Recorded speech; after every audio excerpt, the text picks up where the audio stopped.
So I'm Art Noxon, and I have the two traps, and we're going to talk about setting up rooms. And the name of the talk that was advertised isn't the real talk. The real talk is the secrets of setting up rooms. And so I'm going to share those secrets after really about 35 years of working for Golden Ears, Audiophiles, and learning about how they like rooms to be set up, combined with the skills and techniques of acoustic engineering. Right. Okie doke. So I made some notes, so I'll probably refer to them so I don't get too far off track too quickly. Let's start simply. It'll actually all be simple, no equations. In the beginning, I know there's dipole speakers and dynamic speakers. We're going to talk mostly about dynamic speakers, but we'll include the dipole speaker in places where it's appropriate, and you'll see when it is because of how it works. And so we'll start off with dynamic speakers. And then there's always the listening position, the sweet spot, the money spot, or whatever you want to call it. And so that's basically a listening footprint. No news there. And then we have a room. And the goal is to put this thing in the box. And he said, well, how could that be hard? Well, I mean, that's what the talk's about, how hard it is, or how easy it is, how much fun you can have doing it, and how much resources you have laying around your house that you don't even know is a resource. Because most of what we do is take advantage of how the room is actually set up.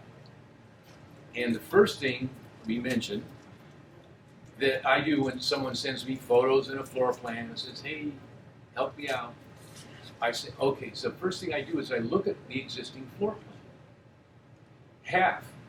Almost exactly half of the existing floor plans that come to me, the room is being played sideways or backwards. Okay, there's only one way to drive a car, right? Forward. You can't drive it sideways, and backwards isn't all that hot either. But the audiophile people, and love them, but they're setting rooms up sideways and backwards. A room has a natural, usually, if you study it, it has a natural way to be played. It has a sonic stage somewhere in that room. It's got the hall somewhere in the room. It's got the natural bass traps or bass vents, which you'll find out about somewhere in the room. And it's just that the person putting the room together is looking at it visually. They start off with a picture window,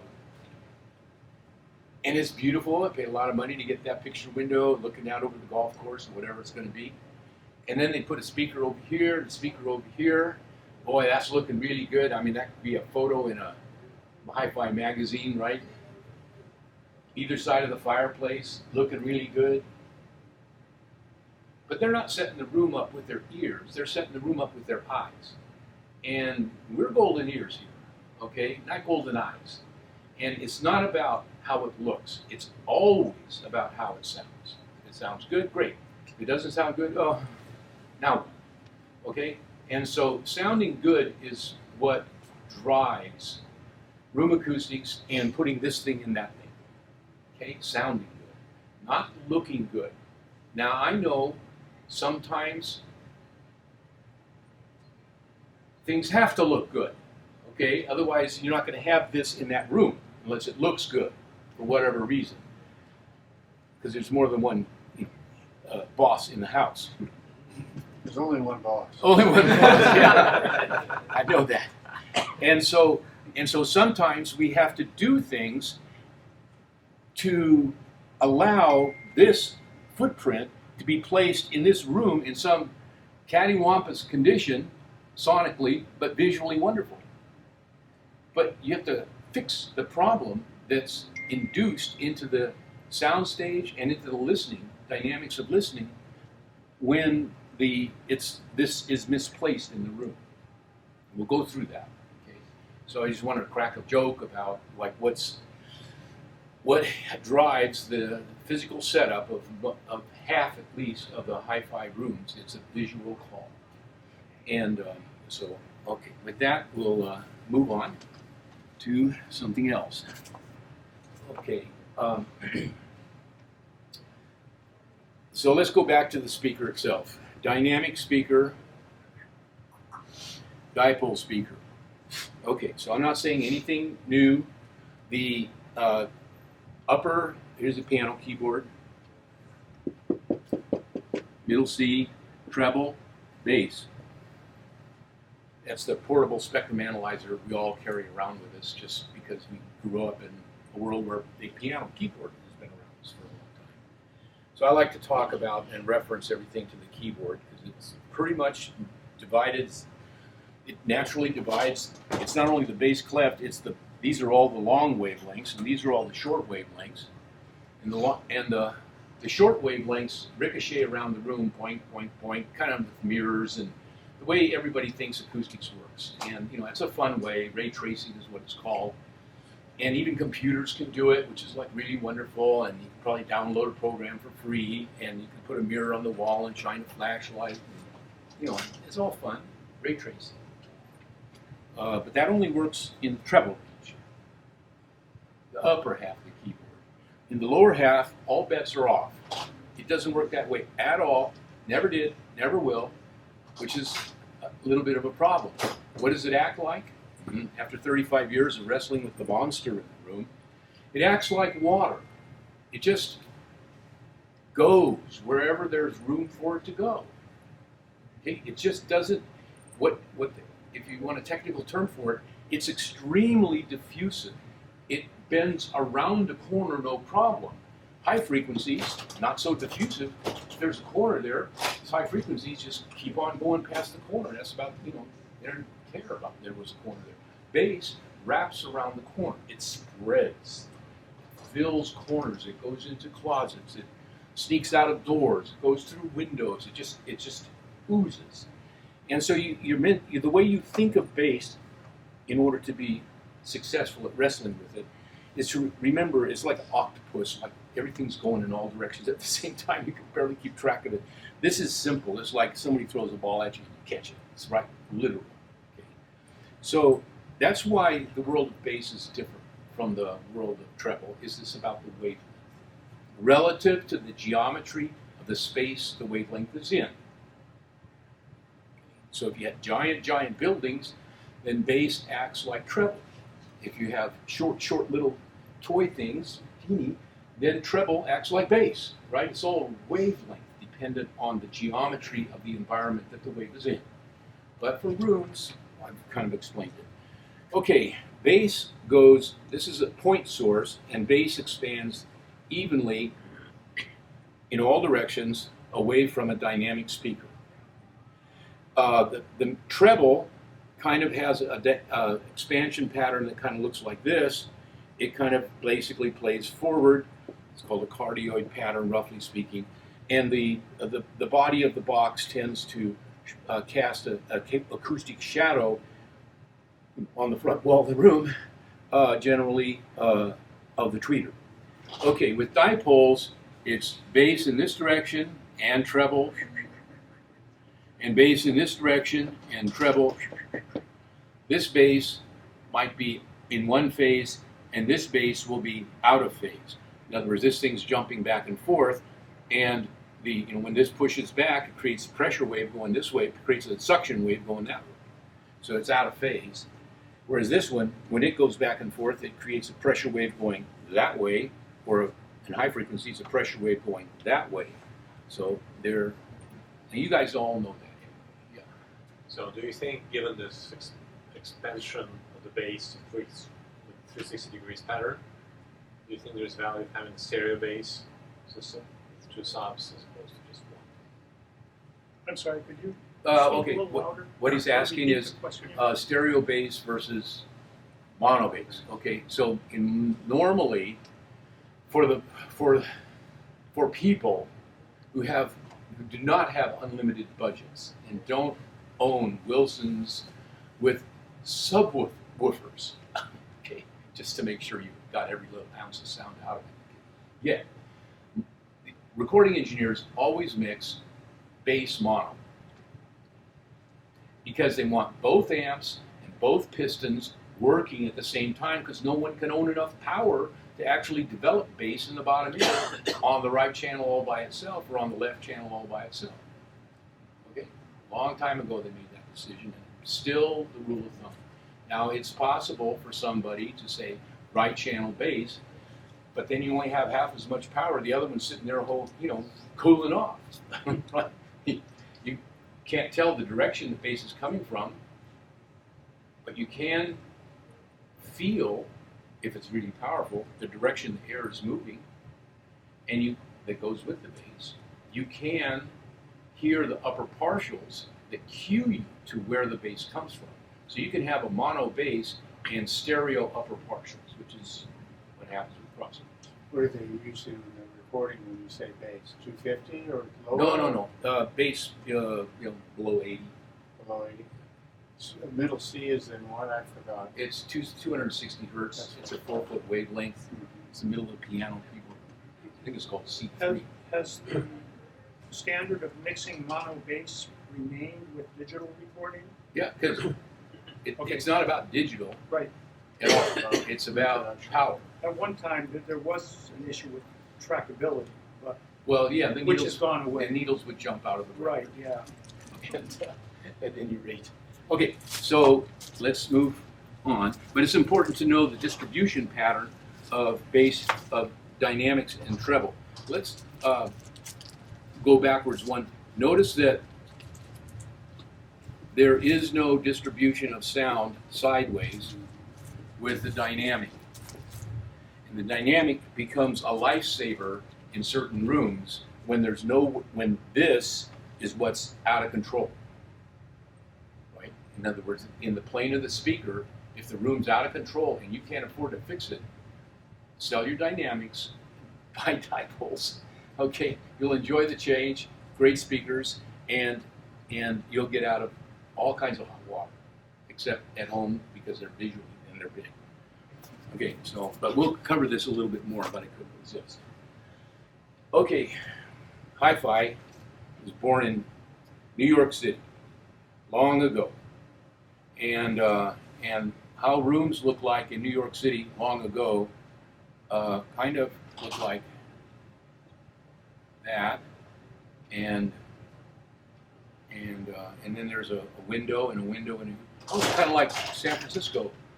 And then there's maybe a parlor doors, and there might be a fireplace, and then it comes in the back, and there's a set of doors or sliders, whatever, in the back, and there's a dining room back here.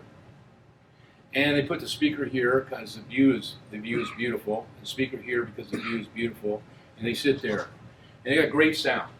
Okay, Hi-Fi was hatched out of that space, and because that's the standard living environment for people, and on average. Okay, this has so many wonderful things in it that we'll find out when it comes to normal houses built by regular contractors with tool belts and screw guns and stuff that of today. This we'll see how beautiful this is. But let me throw some ideas out. Number one, it's lath and plaster. What's that? Okay, sand on the walls. You ever jog through the sand? Yeah, once or twice, younger maybe. Okay, a lot of friction in sand, right? Lath and plaster walls, you've got sand glued to the walls and glued to the ceiling. Anytime those walls want to move, they have to, A, they're heavy, very, very heavy.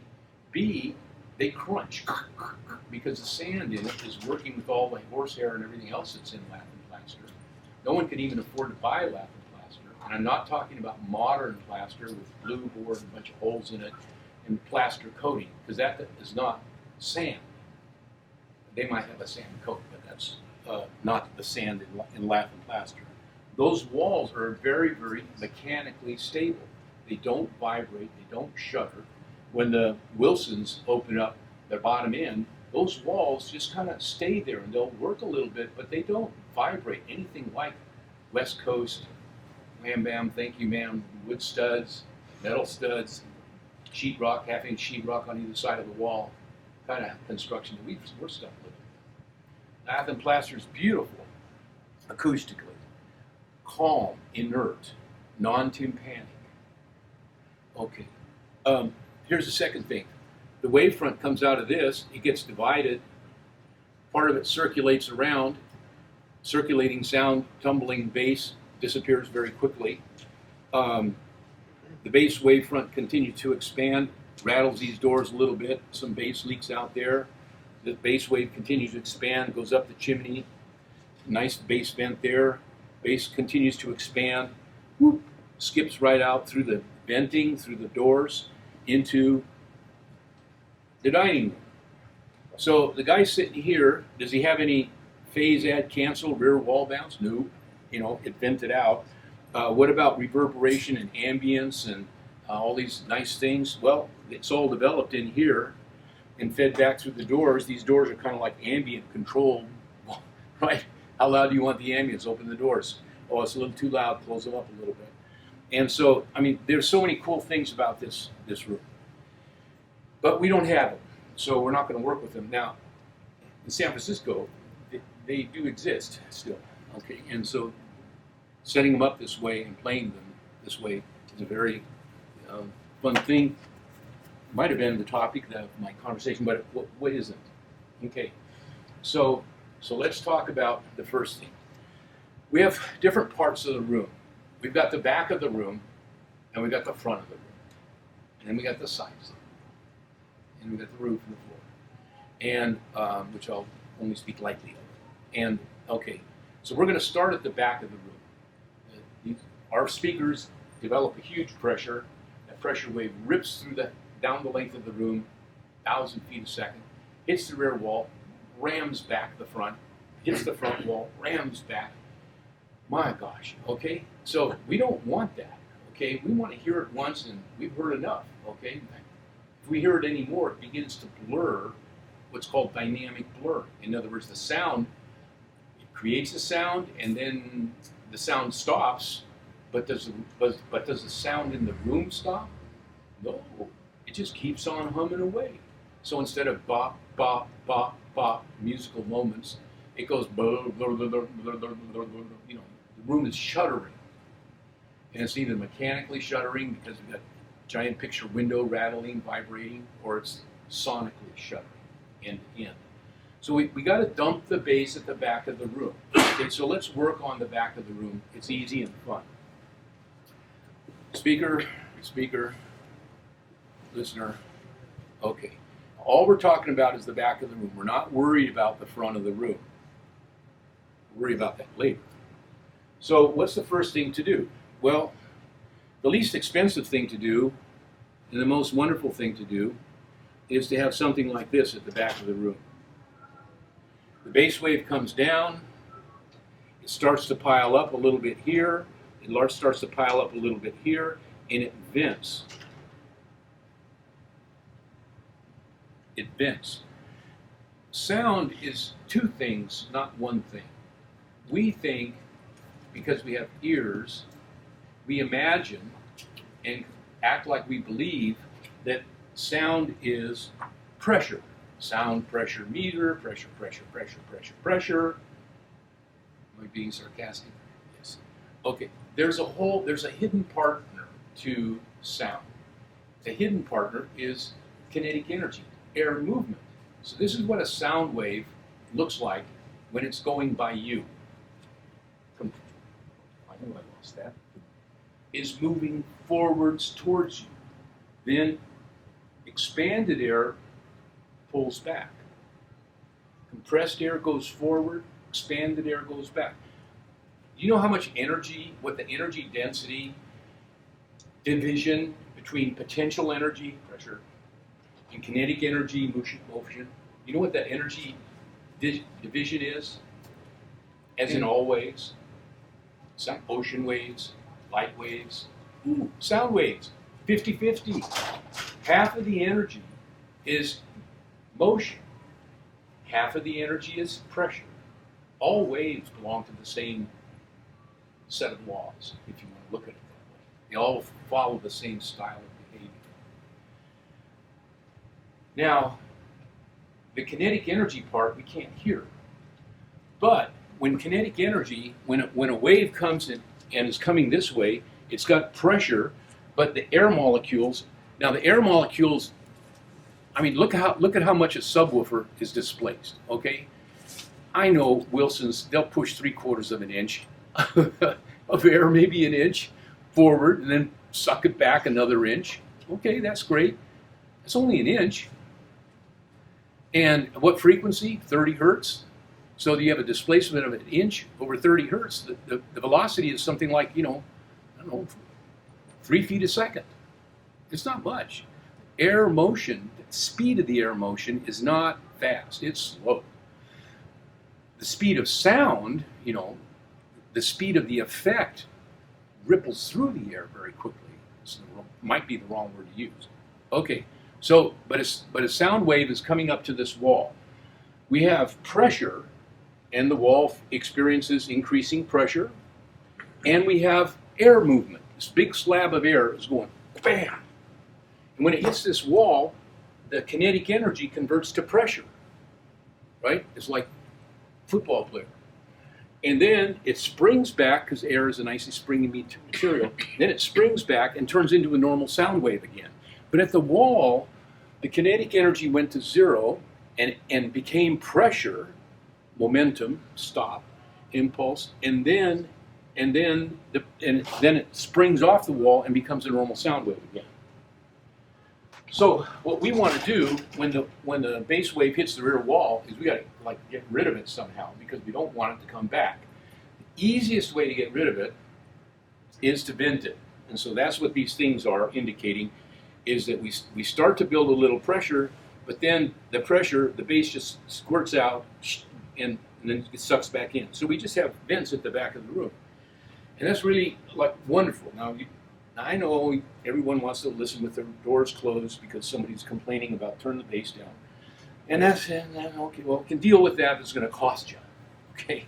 But if you just can have bass vents, then it doesn't cost you. Okay, so that's the basic bass vent. So let's take a look at another kind of a bass vent.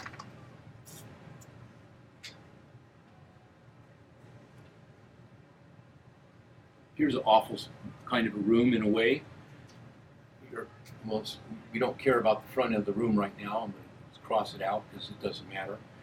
But it's, we've got a hallway here and a hallway here. This could be an opening to a family room. This could be the entrance into the house. This could be the kitchen or something like that. But when you look at it, what is this? Giant bass vent. Bass can depressurize. Oh yeah, it's going to pressurize and build up a little bit here, hit and spring back, but it's going to bleed off to the side because there's nothing in the way of it. One of the amazing things to me was to find out that the direction of a sound wave, how do you know what the direction of a sound wave is?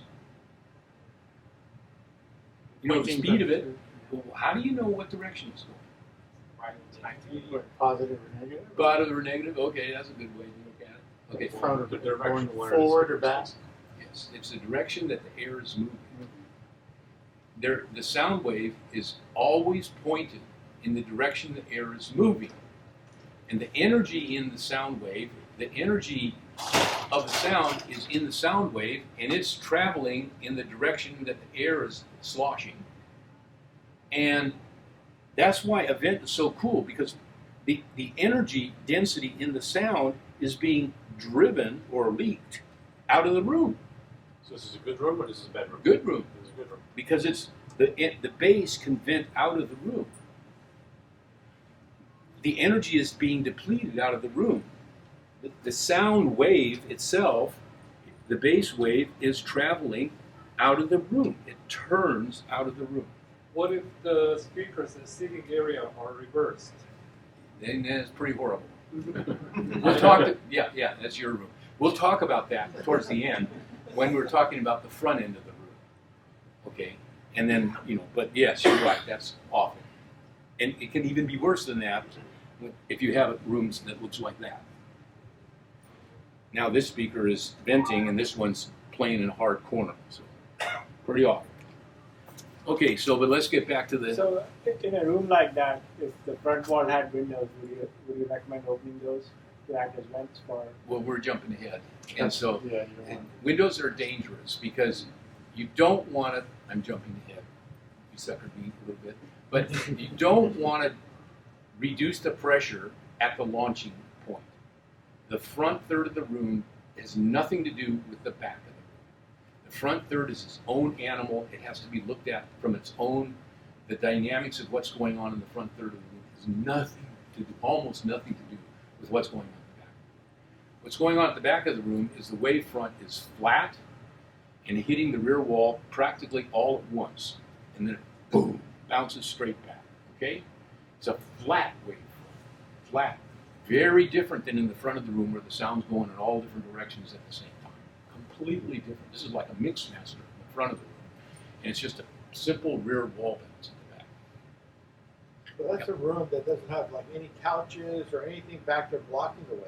So that's like, this room's open all the way to the back. But if you have couches, you have furniture and everything like that, that's going to deflect the wave also. You think a 30-foot dinosaur cares about your little couch? That's what you got. There's a little bit of bass absorption in a couch, but don't get married to the idea that a couch from some couch store is a bass trap. It's not. There's a lot of fiber there, but the bass wave will go right over it. It doesn't even see it. Remember, it's all about wavelength, and unless you've got a huge couch, okay, it's just gonna. When bass runs into pressure, what's beautiful about it is it just converts. It just turns into kinetic energy and whoop, skips around it, reforms on the other side, and keeps going. It's like like water going over the couch. I told you. Okay, it is not like high frequencies where sound goes around the room and runs into things and crashes and disappears, which is in the couch. So basically, stereo subs is a waste of money. No, it's twice as many subs. It's not a stereo sub. You never buy a stereo sub. I mean, you can call it that, but it's not stereo. It's mono, and you got 2 drivers. You can have 6 drivers if you want. They're all working in unison. No, they aren't going different from each other. Okay, so now let's talk about more complicated rooms. We don't really care about the front of the room anyway. Okay. So what happens in this situation? A door here, and we've got a wall there.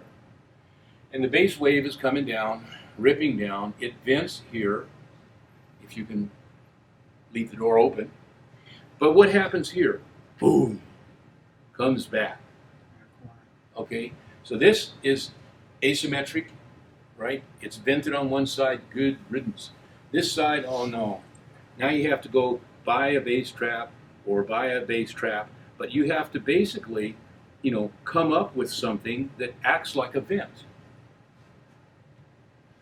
And a bass trap also, it doesn't vent the sound, it simply absorbs it depending on its frequency response. But the bottom line is the wavefront that comes back looks like, because let's say it's play like it's the same as a vent, okay, because the energy still disappeared. What comes back is something like this. What went in is a flat wavefront. What comes out is a wavefront that's bent because this part of this pressure wavefront got bled off, and what you're left with is a rounded bass wavefront, as if you hit a bass diffuser. And everyone loves diffusers, don't we? We've been trained to. And so it's if it's a bass diffuser. But the reason it's not flat is because you're bleeding energy off of either side of this giant flat wavefront, and so it ends up getting weak on either side. Now, I'm going to diverge a little bit. Okay, so what's kind of cool about that? A, it's weaker at the listening chair. Thank goodness. Okay, less phase add cancel, less whining about 50 hertz cut. Whatever it's going to be, okay, which is legitimate. Okay, so I'm not knocking it. But here's another thing that's good about it. When I'm a bass wave, compressed air, I push on this wall, I spring back, it's a perfect 100% elastic bounce. The nice thick wall, strong brick concrete wall, well-built condo, and I spring off that wall, and the energy that went into the wall and the energy that came off the wall's the same. That's no fun. Okay, now take this bass wave into account. Bass wave coming at the wall like this. We still have compressed air, but now we have compressed air that's rubbing on the wall.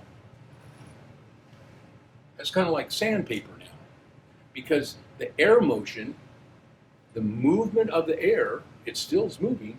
Right here, the air motion goes to zero. But when the wave comes in at an angle, there's air motion on the wall, and now you have compressed air rubbing on the wall and rarefied air rubbing on the wall. But the thing is you have friction, and lots of friction, and that friction absorbs the energy out of the bass wave real easily, very quickly. And so if we can convert a flat wave front, which is what it looks like by the time it gets to the back wall, into a curved wave front where it's traveling in all different directions, the energy is going to get eroded out of the room fairly quickly. So not only did we get some venting, but what bounced back is coming at this wall at an angle where it's sandpapering the wall and energy's being lost. And so circulating bass always dies out faster than square to the wall bass. Okay? And that's a big deal. And because you don't have to pay for this, you already own it. Especially when it's rubbing itself to death on the carpet. It's really nice. Okay? So you own that bass trap. But in order to get this bass trap to work, you have to bend the bass wave. And it comes in flat, and you have to mess with it in order to get it to bend so that it will rub on the walls, floor, and ceiling. Okay? So it's a free bass trap. You own it. It's in your house. You can change its coefficient of friction by adding sand and repainting it. Don't do gloss paint, do matte finish paint. I mean, there's all kinds of little tricks to absorb bass energy, but you got to get it angling into the wall. It's not square bass, and you can't absorb it at the wall. Okay, so is that scrambled up enough? You're supposed to know what that means, only after the fact. Okay, so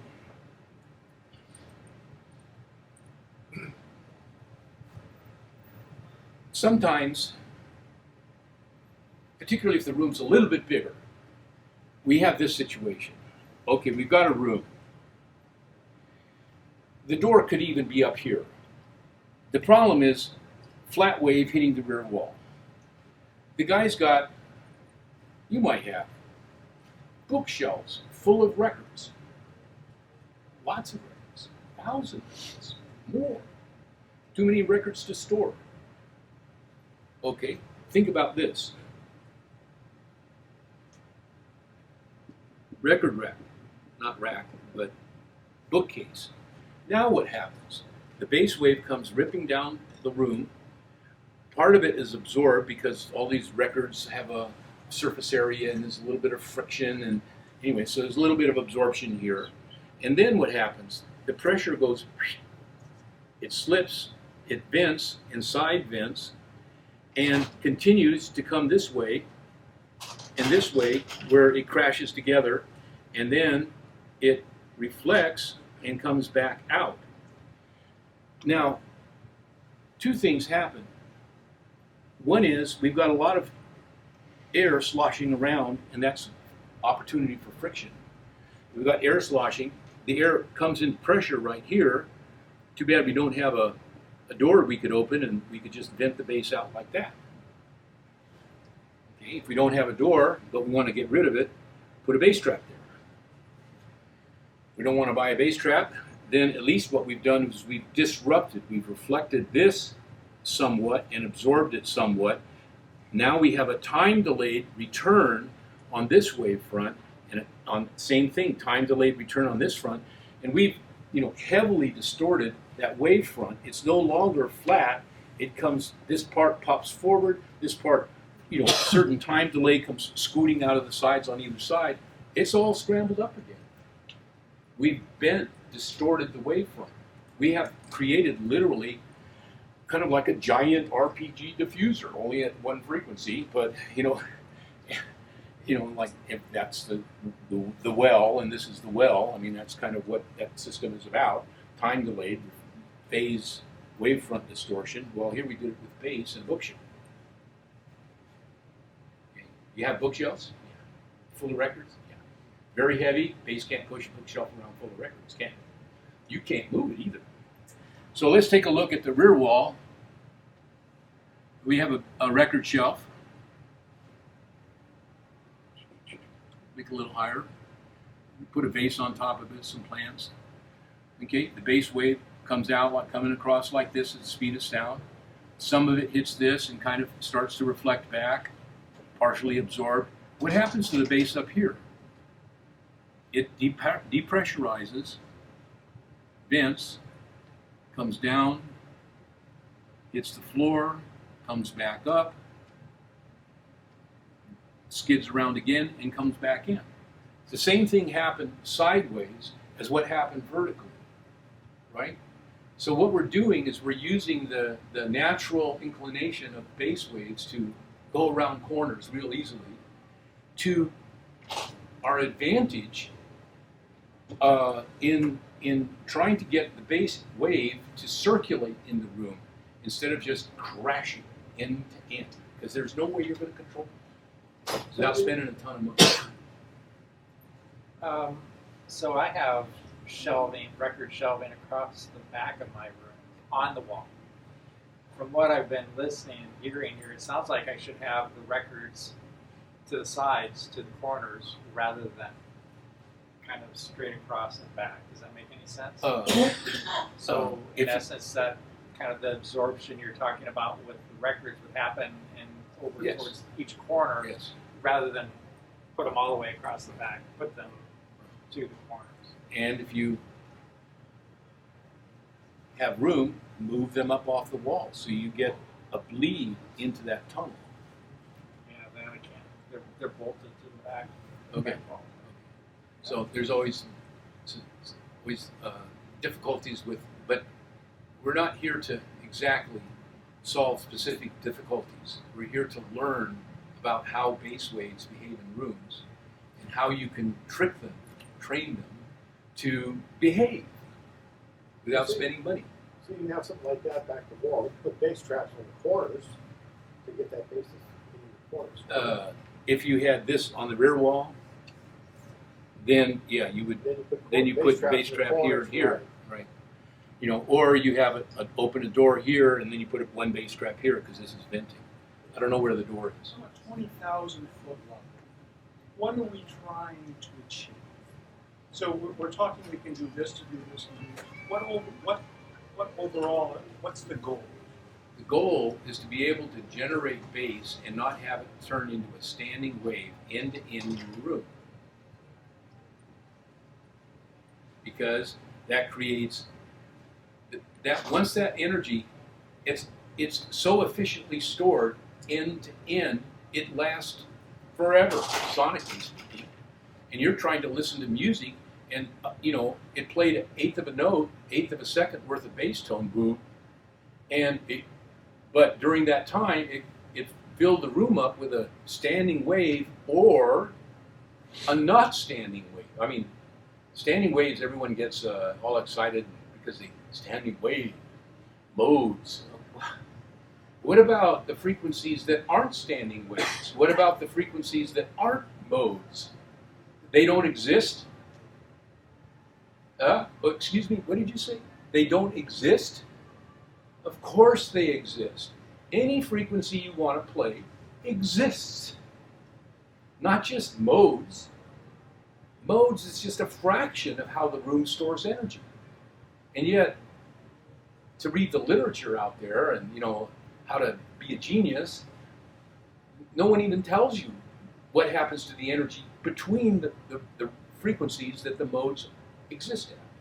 They talk about what happens in a mode, which is really cool, but what happens between modes? What happens between modes is the wave is disorganized, and there's a lot of rubbing on the surfaces, and that disorganized part of the wave, aspect of the wave, causes it to die out more quickly. The reason modes are awful, and we hear a lot about them and think that we're really smart when we calculate our modes, is that they last a long time.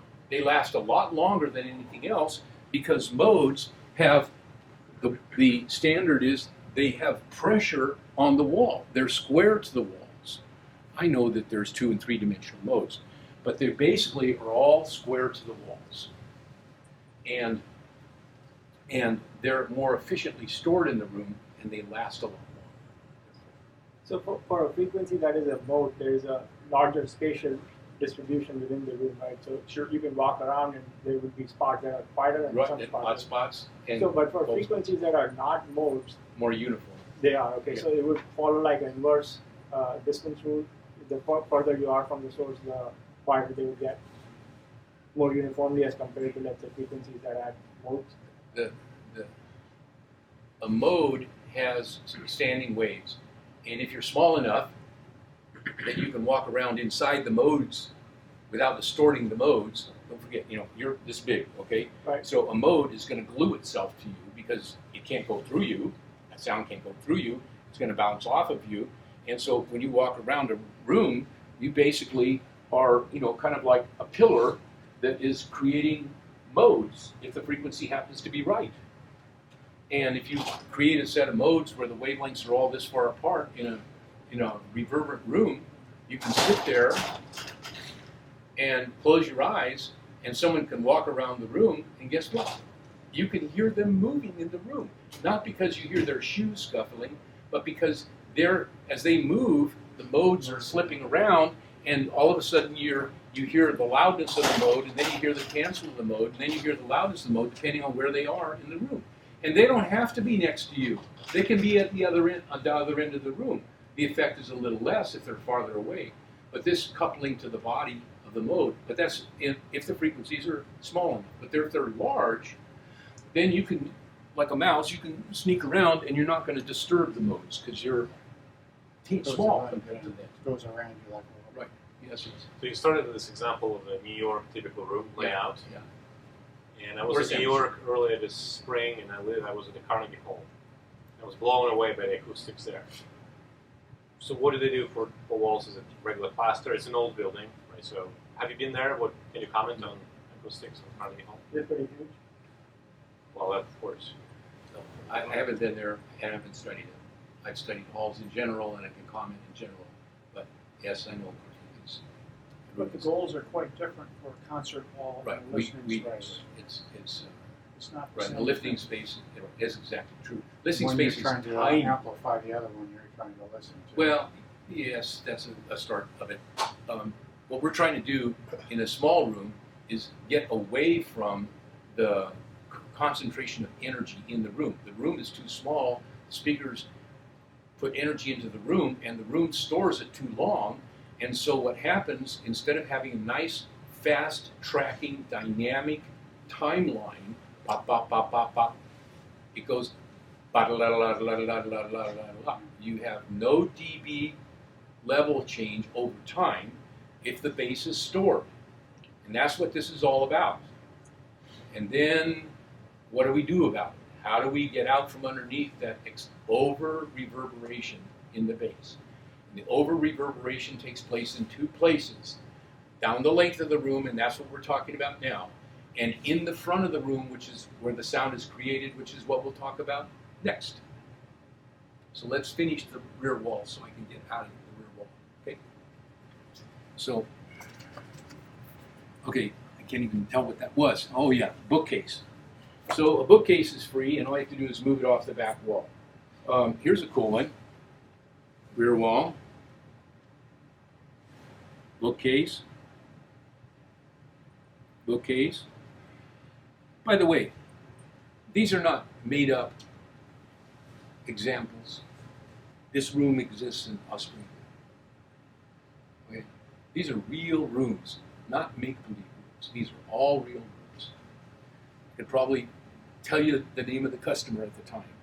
So, okay, the wavefront hits here, the records absorb some of the sound, vent, vent, vent, vent, vent, vent, vent. What he did is he put bass traps on the back of his, just bought big old bass traps and bolted them on the back of his record rack because, instead of, and he still had a hallway he could walk around. He wanted to listen with his door closed, so, it was a room and it had a door. And so, but he basically, moved these off the wall, gave enough room for the bass to go around either side, compress, and then he absorbed the compression part of the bass using pressure zone bass traps. Okay, is a wall a pressure zone bass trap?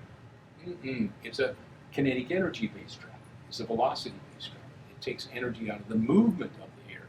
It doesn't absorb pressure out of the. Usually, it doesn't absorb energy out of the pressure of the air. Okay, so I'm just, driving the point home. I guess I can quit. Okay, so now let's take a look at what bass traps do at the rear of the room. Again, we've got this big flat wave front, streaking down. Okay, and we have a few milliseconds to do something about it before it goes streaking back up the front of the room. And so typically, the first thing people do is GIK or ASC, whatever, XYZ, doesn't really matter. Everybody's making bass traps these days. So they put bass traps in the back corner of the room. And that leaves a huge wall like that. And here's the chair, and here's your phase add cancel, and your 50 hertz cut. And, okay, so that helped, but did it really help? I mean, some energy's out of the room, but not enough. So, you put one back here. Okay, well, if one's good, two's probably better. So put two there. And okay, so now what do you have? Well, now you have something that's starting to look familiar. This part of the wall suffers a direct impact, and it expands, but this is absorbing and this is absorbing, and so you get a bass wave that's been distorted and continues to expand like that. It's turning into a circulating bass wave, presto. That will disappear in short time. That's not our problem. Our problem is standing waves. Those are the ones we have to turn. Same thing here. Don't need to go over the details. Okay, so what else? A freebie. Anybody got a closet in your house?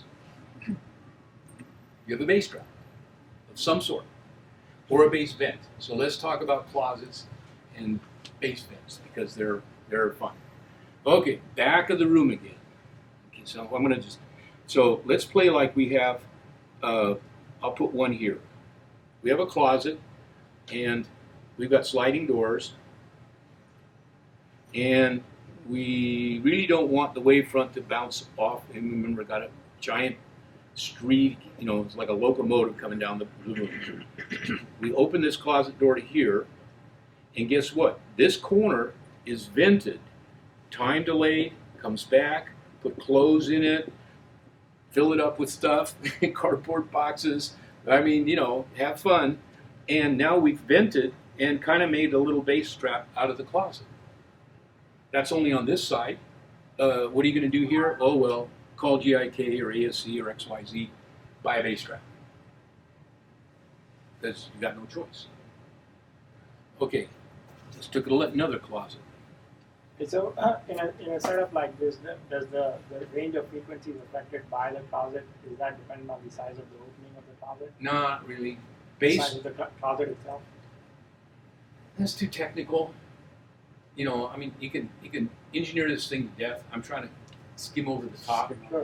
Bass will go through almost any kind of a crack. If it's a little crack, the air pressurizes and squeaks through quickly.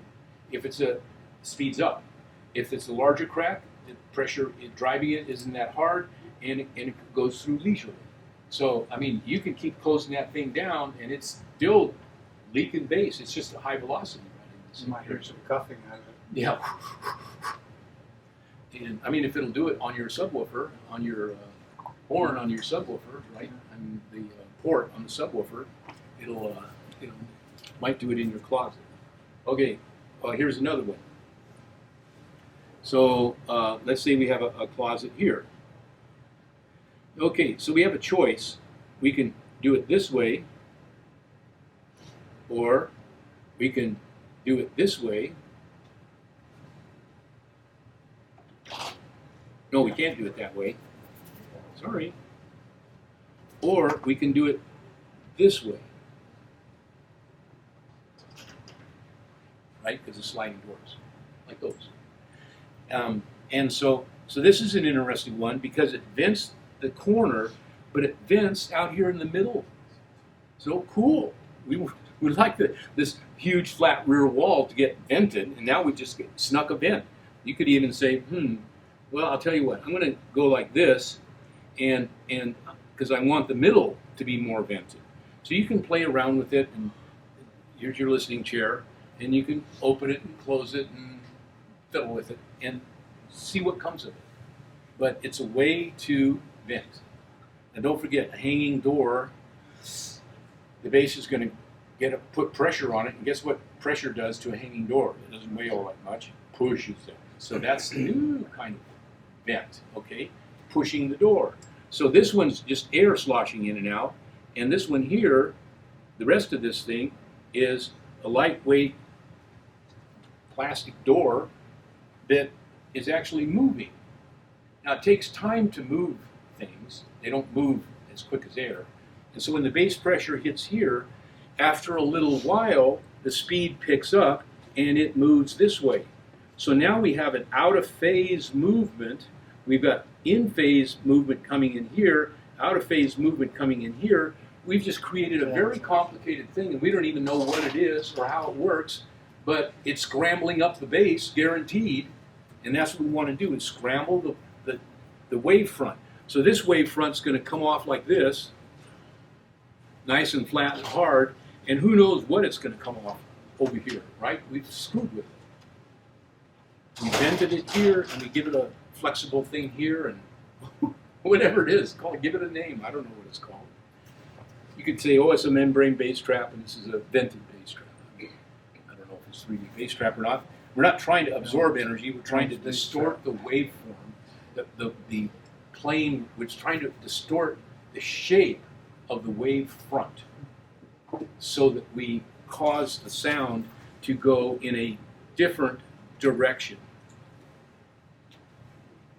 This sound is going straight back, and it's going to linger in the room. This sound's going to start scrubbing the walls of the room, and it's going to disappear quick.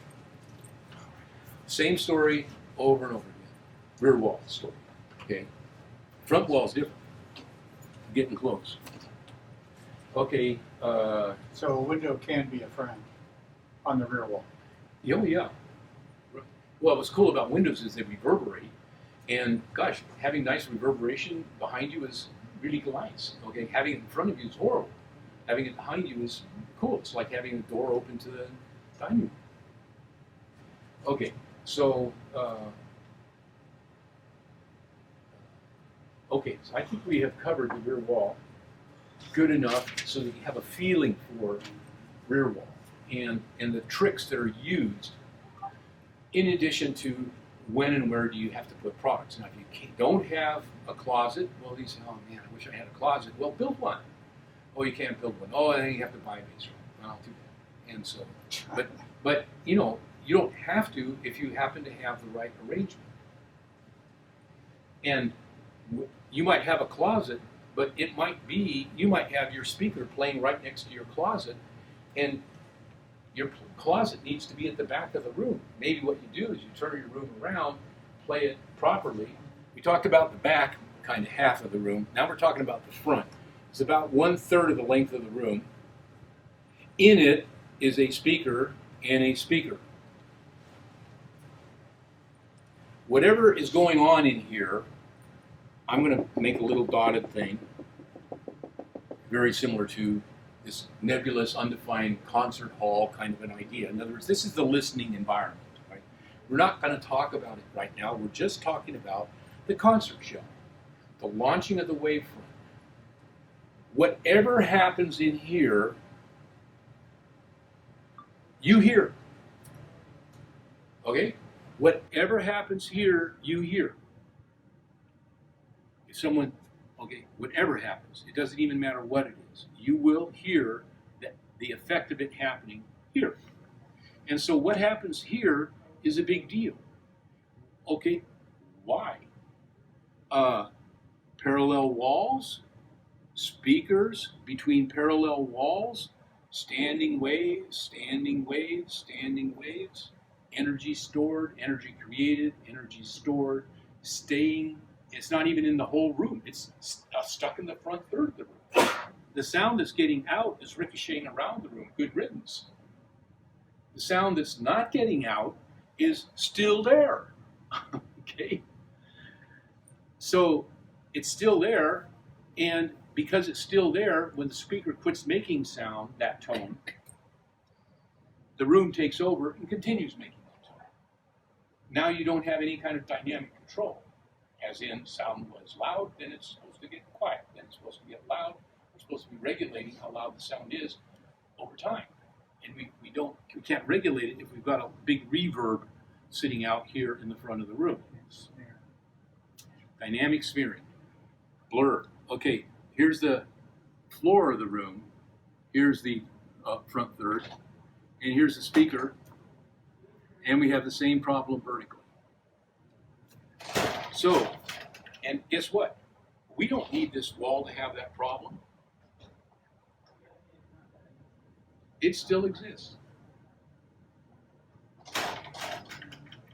If you pop a balloon, like I did a long time ago, in a car park, concrete, multi-story car park, okay?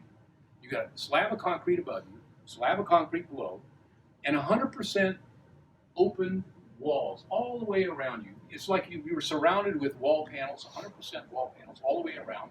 It's even better. It's air, right? There is nothing but a chain fence over here and over here, and the sound goes right through it. So it's 100% absorption in the horizontal plane and 0 absorption vertically. How long does the sound last? 2.5 seconds. That's the RT60. It's called RT60 is 2.5 seconds. You say, oh, gee, that's pretty awful. Okay, so you go into a 7-foot parking chamber and you say, oh, that ought to work better, maybe, or worse, I don't know. What's the RT60? 2.5 seconds. Go into a 12-foot parking structure and, oh, that'll be better, or maybe worse, I don't know. What is it? 2.5 seconds. Can't escape. It doesn't matter what the speed of the rattling back and forth is, it still dies down in 2.5 seconds. And a little formula that you can go through that explains it, and you say, oh, I could have thought of that. At any rate, but it almost defies intuition until you kind of get used to it. Sound between parallel surfaces lasts 2.5 seconds. Now those are large parallel surfaces. If we make the parallel surfaces small, well, sound between them, I mean, that'll last 2.5 seconds. The problem is the sound is leaking out of this thing and it's bleeding off as it's reflecting back and forth. It's bleeding off. And so it dies out quicker. But not because the vertical part got reduced by any trickery. It's just that it leaked out of the parking stall parking lot because this was only 3 feet in size and this is 3 feet in size instead of 300. And so it bled to death. And so I just had to throw that in case, because there's always a limit to how things work. So non-parallel walls in the ceiling and floor. tile floors are tough to stand on. But yeah, the punchline is, Ceiling, I mean, you're yeah, flat. the punchline is that this is a dynamic speaker. We don't have this basically ceiling, quote, walks the bass wave to the back of the room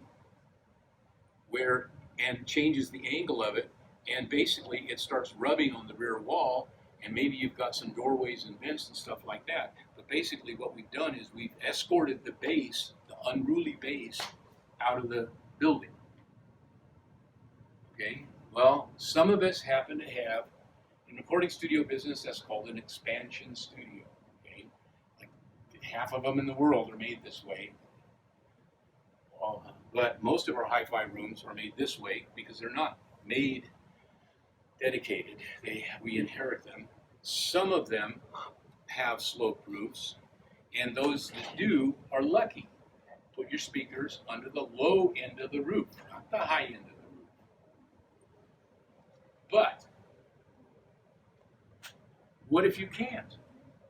What if there's some reason that you can't do that? What if the ceiling is flat and there's no way you're going to get a tilt? Buy a dipole. Because does a dipole send any energy vertically? No. It's shorted out vertically. Dipole is a large sheet that just moves back and forth. It's not a positive pressure generator like a piston in a speaker cabinet that creates a spherical wavefront. It creates a plane wavefront. A wave goes this way, and a reverse phase wave goes this way, and nothing goes this way, nothing goes this way, nothing this way. In the plane of the speaker, nothing is transmitted. There's no sound transmitted. Same way with the line source. No. Dipole. No. Well, I can talk about that. But this is a dipole. If you if you stand at the side of a dipole outside, I can almost hear nothing. Walk around in front of it. Oh my God, is it really loud? Walk around to the side of it. Oh, what happened to the sound? I mean, you just don't hear it. Okay. The dipole does not transmit energy away from it in the plane of the speaker,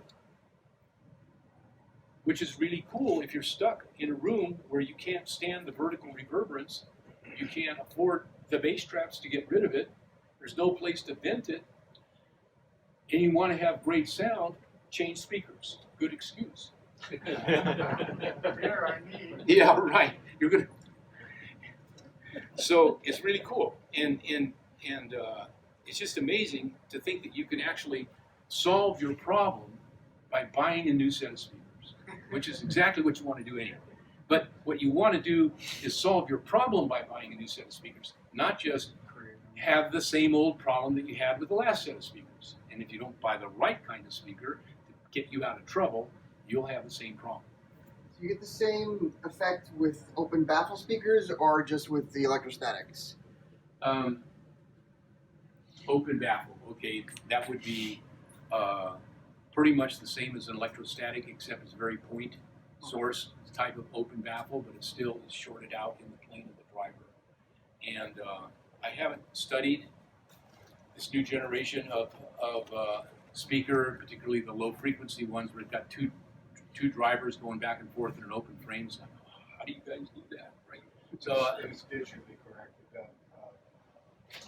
Siegfried did years. Linguist is Yeah. fantastic, isn't it? Yeah. Man, what a hero. It's, And, so speakers are beautiful.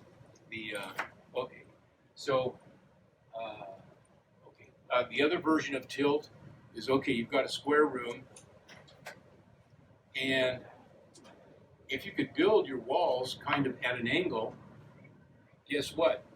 And you put your speakers here, now your standing wave is no longer there, and you escort it to the back of the room where hopefully it's vented or turns into a scrubbing wave in some portion of it. And because you have created, even in a rectangular room, you can still angle some walls and create that effect. The acoustic angle of pleasure, of performance, is not an architectural angle of aesthetic agreeability. An acoustic angle is obnoxious. 10 degrees. Sorry.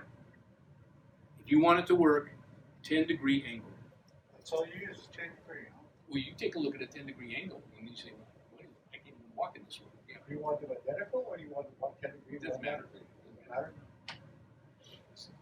There's nothing magic about that. Anyway, 10 degrees. Okay, let's say that you have a room with a speaker, and you're not going to buy a dipole, but nobody's going to exactly be the boss of you too much if you could just come up with something that, just you kind of sneak it in. And, all you need is 8 feet. You'll be way in front of the speaker, and you'll be able to dump the vertical buildup of energy out of the front of the room. So if you have a 10 degree, 10-degree angle. So if you have the cathedral suit like I got, it's You're in 14 trouble. feet, the speaker's below it, so that's perfect, right? My room is a large room, I have a 14-foot cathedral ceiling, my speaker's down below in the middle. Well, it's a perfect room for dipole. It's an ugly room for dynamic. Well, you can fix it, but you have to roll up your sleeves and get some scaffolding out. You have to do something. Okay, and we can talk about pointed roofs, but yeah, because you're basically, here's his roof, and here's this, and here's the wavefront coming out of the speaker, and it is coming up like this, hits this wall, bounces back, hits this corner, bounces back. Same thing, the other speaker goes the other way. The mono bass part of it expands up, hits the ceiling, compresses. This is now a new corner in the room. You got 1, 2, 3, 4, 5 corners instead of 4. And this is where, so you've got, not only do you have this flat wall reflecting and coupling to the speaker in this corner, but you have the vertical compressing into that. And the typical solution for that, out of desperation, is to install really huge bass traps up here. And now I haven't had anybody, drill holes in the roof and put rain caps on it, but I guess you could try that too.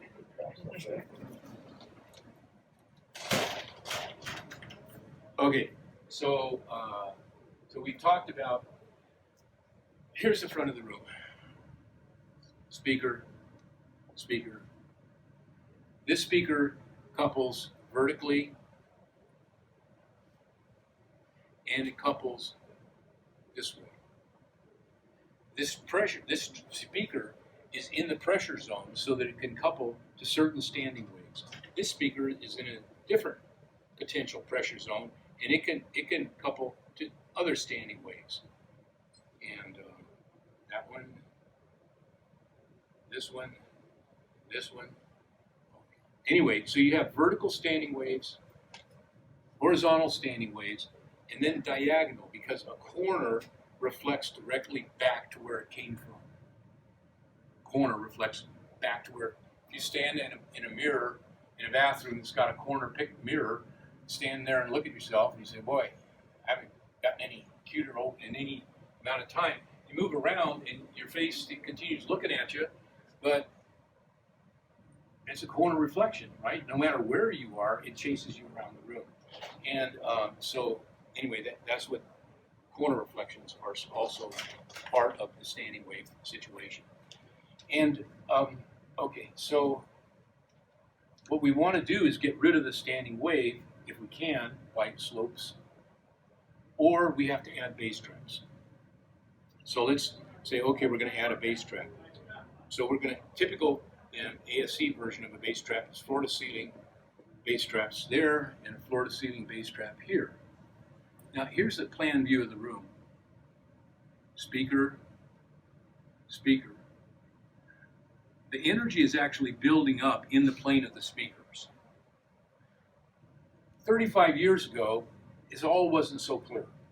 And 35 years ago, what we knew for sure is if you put bass traps in the corners behind the speaker, everything got a lot better, including the dynamic clarity, right? The speed that the sound level changes in the front of the room, which is what you hear at your listening position.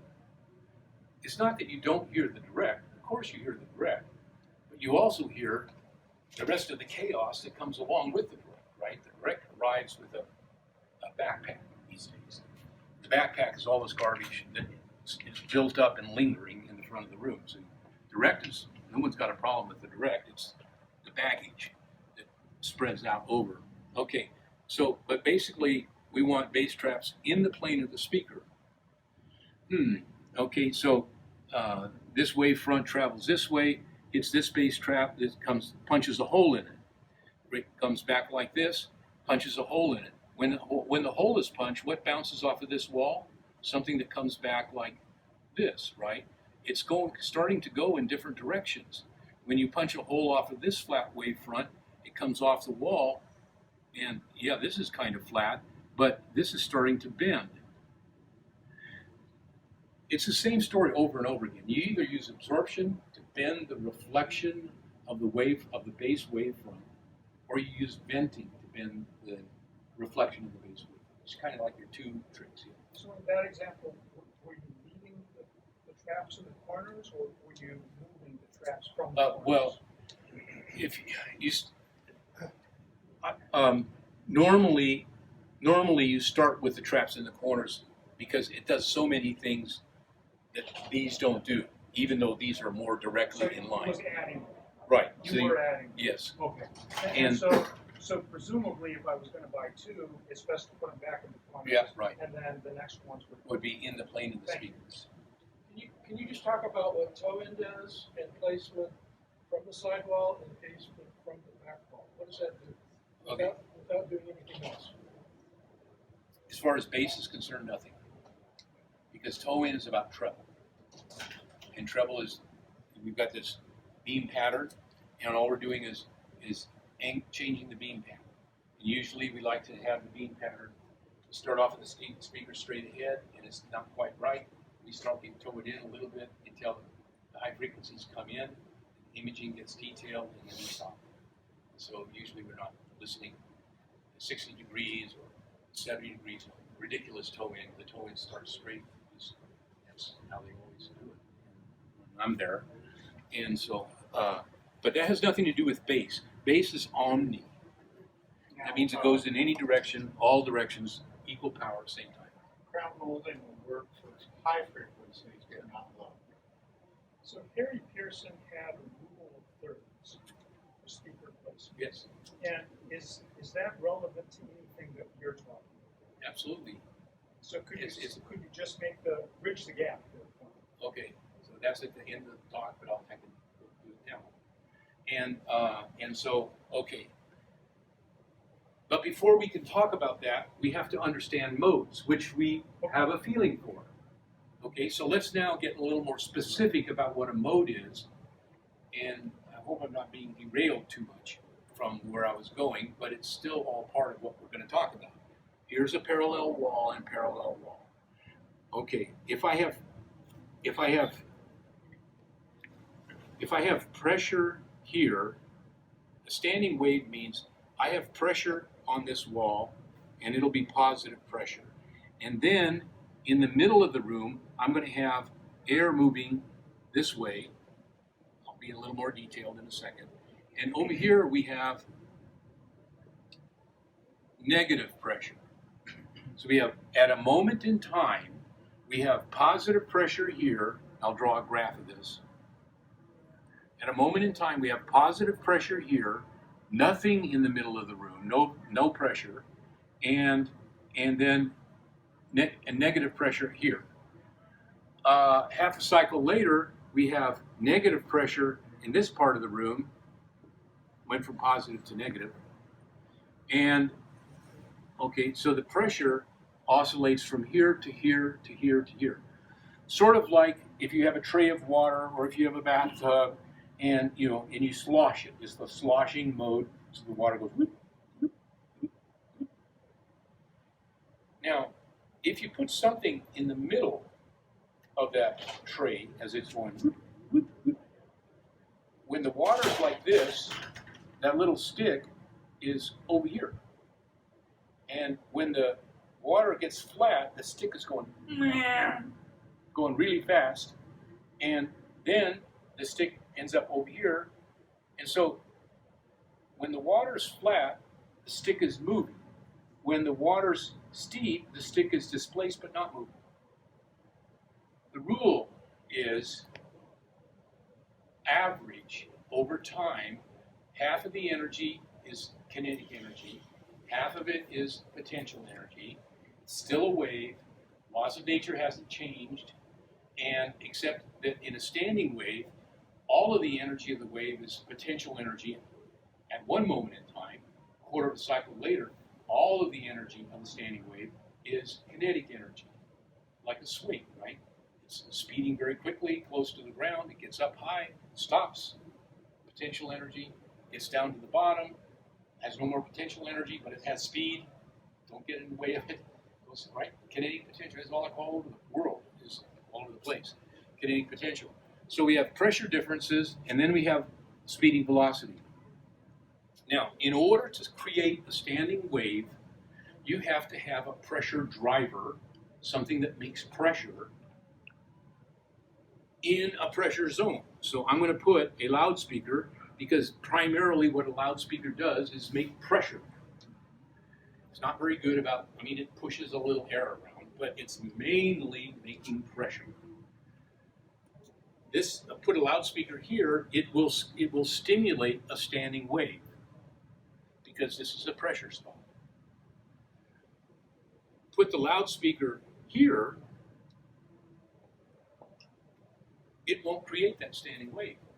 Because in order for this standing wave to exist, there has to be pressure and pressure and pressure and pressure. And this speaker over here can't figure out how to make alternating pressure on either side of, on either wall.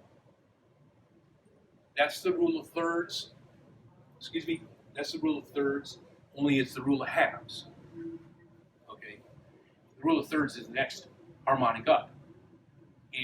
But that's what this is about.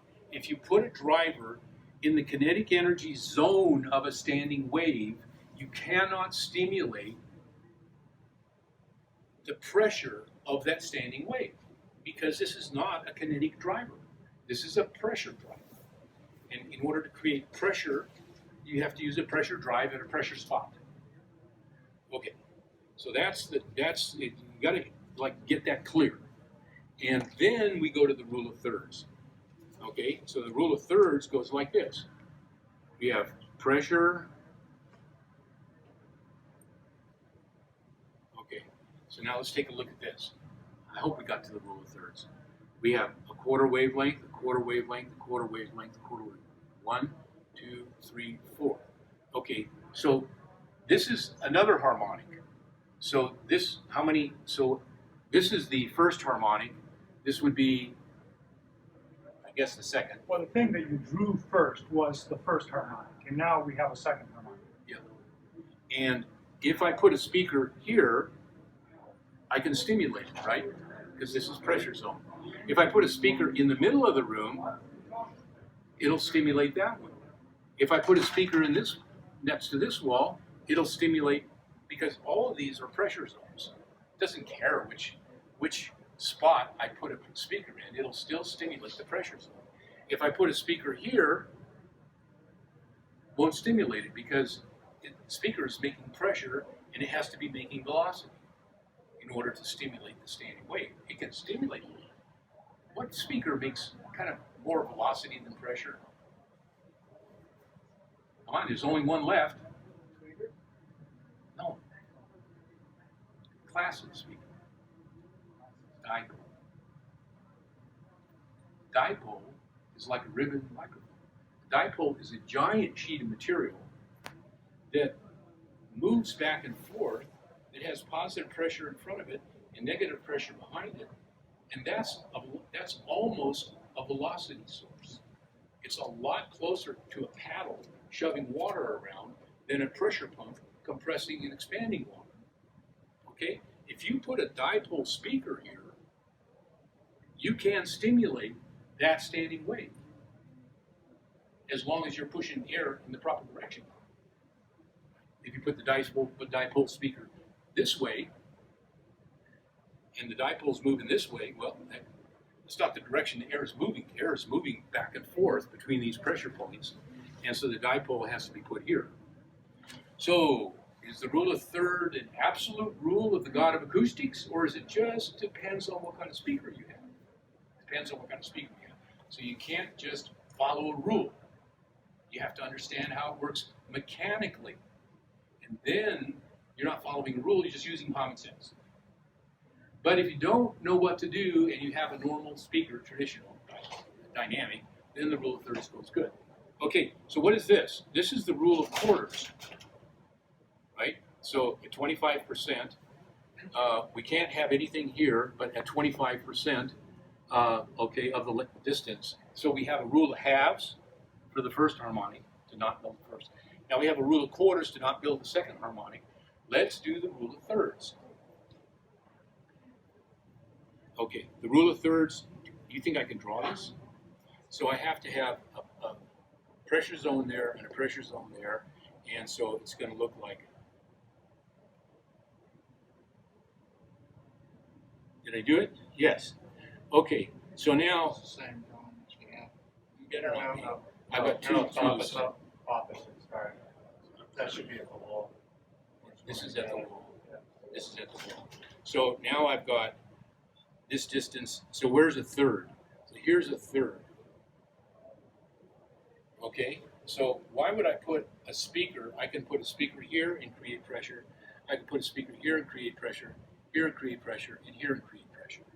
So why do we have a rule of thirds that looks like that? This isn't, so I'm not saying there's something wrong. I'm saying there's something wrong in the explanation. Yes. Oh, we're out of time? Rats. Okay, let's do the rule of thirds. I just wanted to make sure that, okay, the first harmonic looks like this. The second harmonic looks like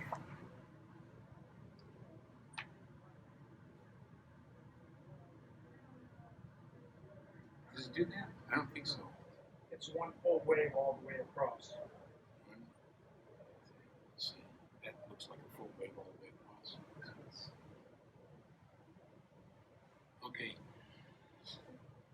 If I'm in the middle, this is the length of the room. Here's the speaker. We're trying to figure out where to put the speaker. And here's the length of the room. And here's our chair. Okay? We don't want to put the speaker here on the wall. We could put the speaker in the middle of the room, technically, and not stimulate the long dimension of the room, but that doesn't work. If we, and plus that stimulates the second harmonic. So we start moving back, and when we get to a third, we take a look and see what we've got. We're stimulating a little bit of the fundamental, not a lot, because we're quite a ways away from the wall, and we're still stimulating a little bit of the second harmonic. And at 30%, in our I do it for the first three harmonics, not the first two, but I do it for the first three harmonics, and it's 29%. Well, 29%, golden rectangle, I mean, there's all different versions of it, but they all end up at around 0.3, 1/3. So, and plus you get there and then you still have to move back and forth and dial it in. But basically, you're getting to a spot where you minimally stimulate the first, second, and possibly even the third harmonic of the room. Because you're putting that pressure generator as far away as you can get it from any pressure zone. That's the rule of thirds. It's a good one. And ASE has its rule of thirds too. It's kind of really quite the same, but it was all based on the same idea. Just a very quick question, maybe an aside. Do we hear pressure or we Pressure. hear pressure? So if you're sitting in the middle of the room, you're never going to hear that first harmonic. Yes. First standing wave. Standing.